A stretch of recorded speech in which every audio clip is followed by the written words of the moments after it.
మొత్తానికి కాంగ్రెస్ ప్రభుత్వం ఓ చక్కటి నిర్ణయం తీసుకునే దిశగా అడుగులు వేస్తుందని సమాచారం. గత బీఆర్ఎస్ ప్రభుత్వం 10 జిల్లాలను కాస్త 33 జిల్లాలు చేయడంతో అధికారులు లేక సిబ్బంది కొరత కారణంగా పాలనాపరమైన ఇబ్బందులు ఎదురయ్యాయి.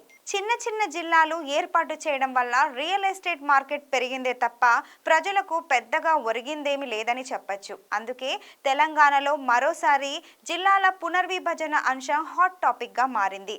ఇప్పుడున్న 33 జిల్లాలను 17కు తగ్గించే ఆలోచనలో రాష్ట్ర ప్రభుత్వం ఉన్నట్లు సమాచారం. రద్దు కానున్న జిల్లాల జాబితాలో ఆసిఫాబాద్, నిర్మల్, జగిత్యాల, మంచిర్యాల, సిరిసిల్ల, సంగారెడ్డి, సిద్దిపేట్, కామారెడ్డి, వికారాబాద్, రంగారెడ్డి, నారాయణపేట్, గద్వాల్, వనపర్తి, జనగాం, సూర్యాపేట్, భూపాలపల్లి, ములుగు, భద్రాద్రి కొత్తగూడెం ఉన్నాయట.